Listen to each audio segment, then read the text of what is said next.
எல்லாருக்கும் வணக்கம். நான் அட்சய பாரதி. நான் கதை சொல்லிட்டு இருக்கிற வெப்டூனோட நேம் ஆம்னிசன் ரீடர்ஸ் வியூ பாயிண்ட். இந்த வீடியோ பார்ட் 13. ஸோ இதுக்கு முன்னால் உள்ள பார்ட்ஸ் எல்லாம் பார்க்காதவங்க அதெல்லாம் பார்த்துட்டு இந்த வீடியோவை பாருங்க.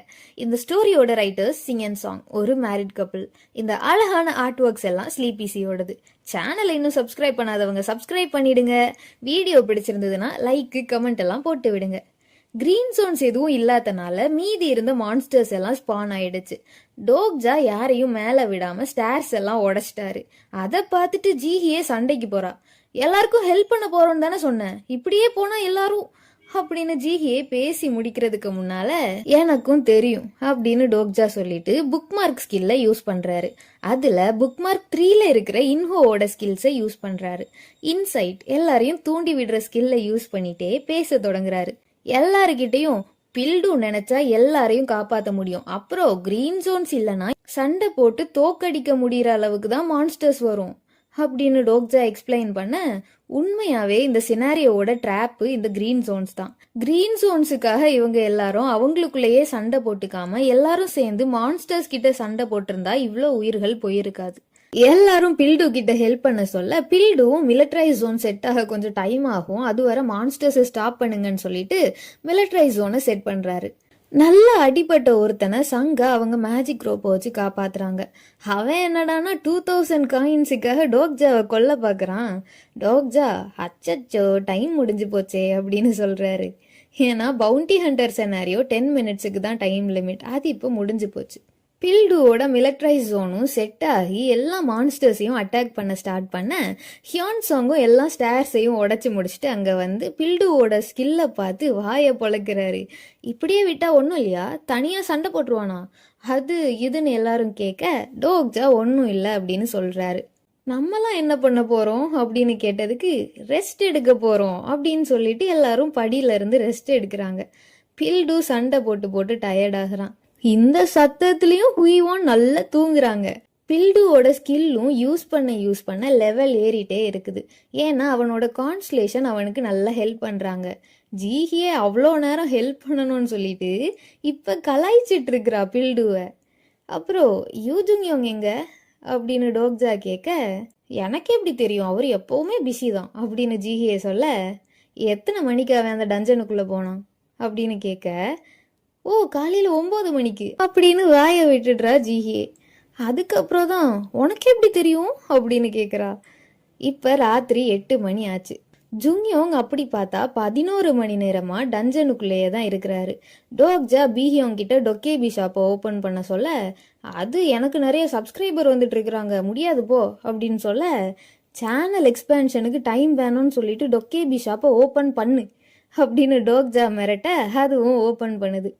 5000 காயின்ஸ் கொடுத்து கோல்டு மெம்பர்ஷிப் வாங்குறாரு டோக்ஜா. அதுக்கப்புறம் ஒரு சப்போர்ட் கான்ட்ராக்ட், அப்புறமா மீடியம் மன்னா ரெக்கவரி போர்ஷன்ஸும் கொஞ்சம், எல்லாத்தையும் சேர்த்து 15000 காயின் செலவு பண்ணி வாங்குறாரு. பீஹியோங், எதுக்கு அந்த கான்ட்ராக்ட் வாங்குற, சப்போர்ட்டிங் கான்ஸ்லேஷன் சூஸ் பண்ண மாட்டேன்னு கான்ட்ராக்ட் சைன் பண்ண ஞாபகம் இருக்குதுல்ல அப்படின்னு சொல்ல, என்ன உளறிட்டு இருக்கிற, எனக்கு எதுக்கு சப்போர்ட்டிங் கான்ஸ்லேஷன் அப்படின்னு சொல்லிட்டு நார்மலாக சப்போர்ட்டிங் கான்ஸ்டலேஷனோட நேம் இருக்கிற இடத்துல டோக்ஜா அவர் பேரை எழுதுறாரு. ஜீஹியேவும் சங்காவும் சுற்றி நின்று என்ன நடக்குது அப்படின்ட்டு கிளியராக பார்த்துட்டு இருக்கிறாங்க. ஹியான் சாங்கும் கில்லியோங்கும் என்னடானா பாத்ரூம் போயிட்டு வர வழியில தேவைப்படும்னு பில்டு சேர்த்து வச்சிருந்த பெட்ஷீட்டு, தண்ணி கேனு அதெல்லாம் எடுத்துட்டு வர்றாங்க. பில்டுவோட சேனலை பார்க்குற கான்ஸ்டலேஷன்ஸ் எல்லாருமே த்ரில்லிங்காக இருந்தால் தான் பார்ப்பாங்க. அதனால இந்நேரம் போர் அடிச்சு கிளம்பியிருப்பாங்க. ஸோ காயின் கிஃப்ட் பண்ண ஆள் இல்லை. பில்டுவோட சப்போர்ட்டிங் கான்ஸ்டலேஷனாலையும் ஒரு அளவுக்கு மேலே ஸ்பான்சர் பண்ண முடியாது. டோக்ஜா நினச்ச மாதிரியே பில்டுவோட சப்போர்ட்டிங் கான்ஸ்டலேஷன் மற்ற கான்ஸ்டலேஷன்ஸ் கிட்ட ஹெல்ப் கேட்குது. யாரும் ஹெல்ப் பண்ணுற மாதிரி இல்லை. அப்போ டோக்ஜா, இங்கே செத்து போக போறியா இல்லை இந்த கான்ட்ராக்ட்ல சைன் பண்ண போறியா அப்படின்னு பில்டுட்ட கான்ட்ராக்டை காமிச்சு கேட்குறாரு. நான் சப்போர்ட்டிங் கான்ஸ்டலேஷனாக இருக்க முடியாது, ஏன்னா நான் ஒரு கான்ஸ்டலேஷன் கிடையாது, ஆனால் என்னால் ஸ்பான்சர் பண்ண முடியும் அப்படின்னு டோக்ஜா சொல்ல, பில்டு கத்துறான், வாய மூடு பில்டு, நான் ஒன்றும் உன்கிட்ட பேசலை அப்படின்னு டோக்ஜா சொல்லிட்டு, டக்குன்னு ஒரு முடிவேடு, என் கூட கான்ட்ராக்ட் சைன் பண்ணால் இதெல்லாம் நான் அவனுக்கு கொடுப்பேன் அப்படின்னு டோக்ஜா அவர் வாங்கின மன்னா ரிக்கவரி போர்ஷனை காமிக்க, பீஹியோங் ஷாக் ஆகுது. சாதாரண மனுஷன் நீ எப்படி இப்படியெல்லாம் பேசலாம், கான்ஸ்டலேஷன்ஸ்லாம் உன் கூடலாம் கான்ட்ராக்ட்லாம் போட மாட்டாங்க அப்படின்னு அது புலம்பிட்டு இருக்க, அந்த கான்ஸ்டலேஷன் கிட்ட இதுக்கு மேல காயின் இல்ல அப்படின்னு டோக்ஜா பீஹியோங் கிட்ட சொல்றாரு. எல்லாரும் இந்த கான்ஸ்டலேஷன்ஸுக்கு மனுஷங்களுக்கு சப்போர்ட் பண்றதுல என்ன யூஸ்ன்னு எப்பவாவது யோசிச்சிருக்கீங்களா? அப்படின்னா இப்ப அதோட பதில் உங்களுக்கு கிடைச்சிரும். பில்டுவோட சப்போர்ட்டிங் கான்ஸ்டலேஷன் டிஃபென்ஸ் மாஸ்டரோட உலகம் அழிஞ்சு போச்சு. இப்ப ஒரு கான்ஸ்டலேஷனா இருக்கணும்னா அவங்க புகழ நிறைய பேர் பேசணும், அவங்களோட கதையை நிறைய பேர் ஞாபகம் வச்சிருக்கணும். அதனாலதான் இந்த ஃப்ரீடம் ஃபைட்டர்ஸ்லாம் இப்போ கான்ஸ்டலேஷன்ஸா இருக்கிறாங்க. மக்கள்லாம் இன்னும் அவங்கள பத்தி படிக்கிறனாலையும் அவங்களோட சாதனைகள் எல்லாம் கதைகளா சொல்லப்படுறனாலையும் தான். ஃப்ரீடம் ஃபைட்டர்ஸ் எல்லாம் மனுஷங்களா வாழ்ந்து கான்ஸ்டலேஷன் ஆன மாதிரி தான் டிஃபென்ஸ் மாஸ்டரும். அவர் வாழ்ந்த உலகம் அழிஞ்சு போனனால அவரை ஞாபகம் வச்சுக்கிறதுக்கோ இல்லை அவர் கதையை சொல்றதுக்கோ யாரும் இல்லைன்னு அர்த்தம். இந்த ஸ்டார் ஸ்ட்ரீம்ல ஸ்டோரிஸ் தான் எல்லாமே. ஸ்டோரிஸ் தான் ஹிஸ்டரி, ஸ்டோரி தான் பவர், ஸ்டோரி தான் வெல்த்து. ஒரு கான்ஸ்டலேஷன் எவ்வளோக்கு எவ்வளோ ஃபேமஸாக இருக்கிறாங்களோ அவ்வளோக்கு அவ்வளோ பவர்ஃபுல்லாக இருப்பாங்க. ஸோ கான்ஸ்டலேஷன்ஸுக்கு ஸ்டோரிஸ் இல்லைன்னா காயின்ஸ் ஏர்ன் பண்ண முடியாது, காயின்ஸ் இல்லைன்னா ஸ்பான்சர் பண்ண முடியாது. எப்பவுமே அவங்கள பற்றி பேசிட்டே இருக்கணும் அப்படிங்கிறதுக்காக தான் ஹியூமன்ஸை இன்கார்னேஷனாக சூஸ் பண்ணி அவங்க மூலமாக கான்ஸ்டலேஷன்ஸ் அவங்க புகழை பரப்புவாங்க. அப்படியும் பண்ண முடியலன்னா ஒரு கட்டத்தில் எல்லாருமே அந்த கான்ஸ்டலேஷனை மறந்துடுவாங்க. அப்படி நடந்ததுன்னா அந்த கான்ஸ்டலேஷன்ஸ் இருந்த இடம் தெரியாமல் மறைஞ்சு போயிடுவாங்க. அதனால தான் பால் லீடர் ஆஃப் பெசன்ஸ் ஆர்மி டோக்ஜா அவரை புகழ்ந்தப்ப அவ்வளோ குஷியானாரு. ஸோ பேசிக்கலி இப்போ டிஃபென்ஸ் மாஸ்டர் கிட்ட பில்டுக்கு சப்போர்ட் பண்ணுறதுக்கு காயின்ஸ் இல்லை.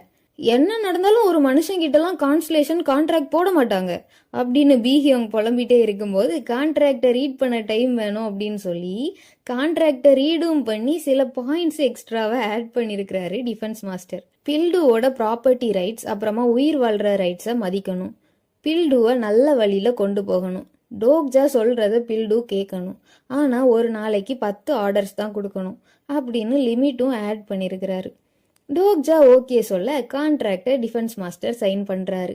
இப்போ என்ன நடந்திருக்குதுன்னா பில்டுவை டோக்ஜாக்கு அந்த கான்ஸ்டலேஷன் கொடுத்துடுச்சு. சைன் பண்ணதும் சங்காட்ட சொல்லி மன்னா ரிகவரி போர்ஷனை பில்டுக்கு கொடுக்குறாரு டோக்ஜா. அவன் டோக்ஜாவை திட்டி திட்டி அதை குடிக்க வாயை மூடு பில்டு அப்படின்னு டோக்ஜா சொன்னதும் அவனால வாயை திறக்கவே முடியல. இப்ப சண்டை போட தொடங்கு, அப்புறம் என்னையும் என் ஃப்ரெண்ட்ஸையும் நீ எப்பவுமே டிஸ்டர்ப் பண்ணக்கூடாது அப்படின்னு டோக்ஜா சொல்ல இதுக்கு தான் இவ்வளோ பண்ணியாடா அப்படின்னு பீஹியோங் கேட்க கான்ஸ்டலேஷன்ஸும் ஷாக் ஆகிடுறாங்க. எல்லாம் செட் பண்ணிட்டு டோக்ஜா ஜூங்யோங்க காப்பாத்துறதுக்கு கிளம்புறாரு. TWSAவை ஓபன் பண்ணி பார்த்தா 8th ரிக்ரெஷன்ல தான் ஃபர்ஸ்ட் டைம் ஜூங்யோங் இந்த டஞ்சனுக்குள்ள போறான். அப்ப அந்த டஞ்சன்லயே செத்தும் போறான். அதை பார்த்துட்டு டோக்ஜா நீ ஏன்டா 3rd ரவுண்ட்லயே உள்ள போன அப்படின்னு புலம்ப ஹுயிவோன் இவ்வளோ சீரியஸா என்ன பார்த்துட்டு இருக்கிற அப்படின்னு கேட்க கேலண்டர் அப்படின்னு சொல்லிட்டு சங்காட்டையும் ஹியோன்சோங் கிட்டையும் 40 நிமிஷத்துக்கு ஒரு பாட்டில் பில்டுக்கு கொடுக்க சொல்லிட்டு ஹுயிவோன் அப்புறமா கில்லியோங்க கூட்டிட்டு ஜுங்யோங்குக்கு ஹெல்ப் பண்ண கிளம்புறாரு. அப்ப ஜீஹியை கரெக்டா சென்ஸ் பண்ணி அங்க வந்துடுறா. ஏன்னா அவளை உள்ள யாரையும் விடக்கூடாதுன்னு சொல்லிட்டு தான் ஜுங்யோங் போனாரு. வந்துட்டியா, நீயும் எங்க கூட உள்ளவா அப்படின்னு டோக்ஜா சொல்ல எங்க எதுக்கு அப்படி இப்படின்னு அவ விசாரிக்க ஜுங்யோங் ஆபத்துல இருக்கிறான், அவன் உள்ள போய் 11 மணி நேரம் ஆகுது, நம்ம ஹெல்ப் பண்ணலன்னா அவன் செத்துடுவான் அப்படின்னு டோக்ஜா எக்ஸ்பிளைன் பண்றாரு. TWSAல ஜுங்யோங் அந்த டஞ்சனுக்குள்ள மொத்தமா 8 தடவை போயிருப்பான். 2 தடவை தோத்து போய் 6 தடவை ஜெயிச்சிருப்பாரு. ஃபர்ஸ்ட் டைம் 8th ரிக்ரெஷன்ல உள்ள போனப்பவே அவுட் ஆனா இப்ப 3rd ரிக்ரெஷன்லயே உள்ள போயிருக்கிறாரு சார். என்ன ஆக போகுதோ அப்படின்னு அவசரமா எல்லாரையும் கூட்டிட்டு டஞ்சனுக்குள்ள போறாரு டோக்ஜா. அவங்க எல்லாருக்கும் அந்த ஹிடன் டஞ்சனுக்குள்ள போனதும் ஹிடன் செனாரியோ ஆக்டிவேட் ஆகுது. Hidden scenario cinema dungeon, difficulty A-. Cinema டஞ்சனோட மாஸ்டரை டிஃபீட் பண்ணாதான் சினாரியோ முடியும். டைம் லிமிட் இல்ல, ரிவார்டு 4000 காயின்ஸ், பெனால்ட்டியும் கொடுக்கல. ஆனா கிளியர் பண்ணலன்னா உயிரோட தப்பிக்கிறது கஷ்டம்.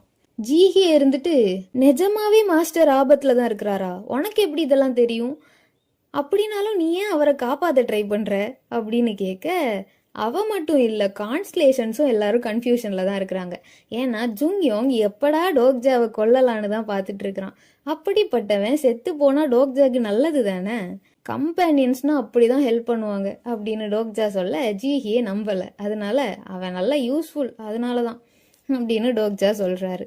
இப்ப என்ன மேட்டர்னா TWSAல ஜுங்யோங் செத்து ரிக்ரெஸ் ஆனப்புறமா அதுக்கு முன்னால அவன் வாழ்ந்த உலகத்துக்கு என்ன ஆகும்னு யாரோ அவன்கிட்ட கேட்டிருப்பாங்க.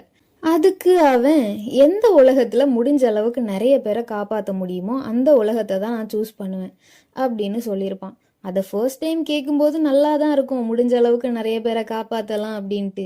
ஆனா அவன் வாழ்ந்து செத்து போன பிறகு அந்த உலகத்துக்கு என்ன ஆச்சுன்னு தெரியல, அங்க இருந்த மக்களுக்கு என்ன ஆச்சுன்னு தெரியல. ஏன்னா டிடபிள்யூஎஸ்ஏல அதை எங்கேயுமே மென்ஷன் பண்ணல. டிடபிள்யூஎஸ்ஏல தரலனாலும் சயின்ஸா இருந்தாலும் சரி, மேஜிக்கா இருந்தாலும் சரி, ரிக்ரெசர் இல்லாத உலகம், மெயின் கேரக்டர் இல்லாத ஸ்டோரி, எதுவா இருந்தாலும் ஒன்று அந்த உலகம் பேரலல் யூனிவர்ஸ், இன்னொரு ரியாலிட்டியா எக்ஸிஸ்ட் ஆகும். இல்லைனா அந்த ரிக்ரெசர் இல்லை மெயின் கேரக்டர் கூட சேர்ந்து அந்த உலகமும் அழிஞ்சு போயிடும். ஃபர்ஸ்ட் விஷயம் நடந்தா கூட ஓகேன்னு வச்சுக்கோங்க, ஆனால் ஜுங்யோங் செத்து போய் ரெண்டாவது விஷயம் நடந்துச்சுன்னா என்ன பண்ணுறது?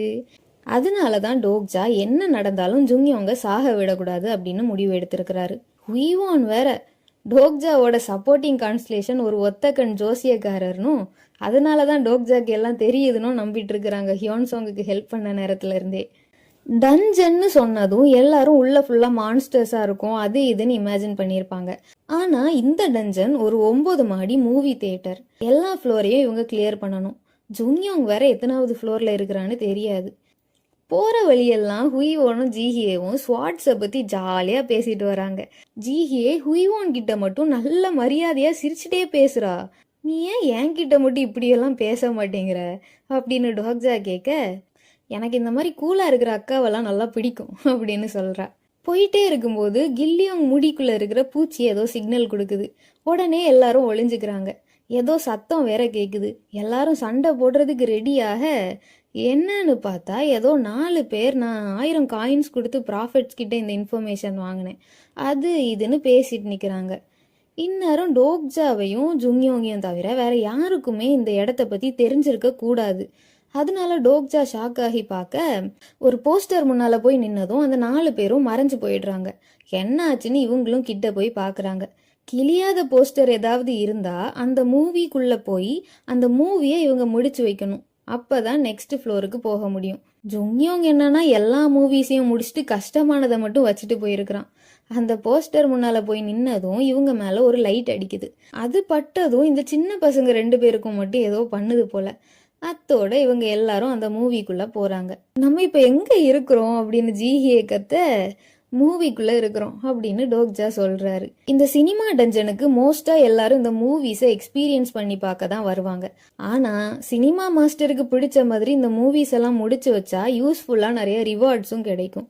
ஜுங்யோங் எல்லா ஸ்டேஜஸையும் முடிச்சு 8வது ஃப்ளோர்ல இருக்க சினிமா மாஸ்டரையும் கொன்னு எல்லா ரிவார்ட்ஸையும் அவனே வச்சுக்கலான்னு பிளான் போட்டிருப்பான் அப்படின்னு டோக்ஜா மனசுல நினைக்கிறாரு. எல்லாரும் இது என்ன மூவியா இருக்கும் அப்படின்ட்டு புலம்பிட்டே இருக்கும்போது கில்லியோங் மட்டும் நேரா ஒரு புதர்கிட்ட ஓடுறான். என்னன்னு பார்த்தா அதுக்குள்ள இருந்து ஒரு பெரிய பூச்சி வருது. ஜீஹியே அதை பார்த்ததும், நான் உன்னை காப்பாத்துறேன் தள்ளி போ அப்படின்னு சொல்லிட்டு அந்த பூச்சியை கொல்ல ட்ரை பண்ண கில்லியோங் அசையவே இல்லை. அவன் அந்த பூச்சியை கையில பிடிச்சு ஜாலியா அந்த பூச்சி கூட கதை பேசிட்டு இருக்கிறான். இதுதான் டைட்டானிப்ட்ரா அப்படின்ட்டு அந்த பூச்சியோட பேரை வேற சொல்லி இன்ட்ரடியூஸ் பண்ணி வைக்கிறான். இவன் ஏன் இப்படி பண்றான் அப்படின்னு ஜீஹியை கேட்க கில்லியோங்கோட பவரை அவளுக்கு எக்ஸ்பிளைன் பண்றாங்க. கில்லியோங் கிட்ட அந்த பூச்சி ஏதோ சொல்ல, டோக்ஜா அப்படின்னு அவன் கத்த, என்னன்னு பார்த்தா நிலமெல்லாம் அதிருது. அவங்க அப்பவே பார்த்த 4 பேர்ல 2 பேர் எதையோ பார்த்து பயந்து ஓடி வர்றாங்க. என்னன்னு பார்த்தா ஒரு பெரிய டீரெக்ஸு. அதை பார்த்ததும் எல்லாருக்கும் இது என்ன மூவின்னு தெரிஞ்சு போச்சு. உங்க வாய கொஞ்சம் மூடுங்க.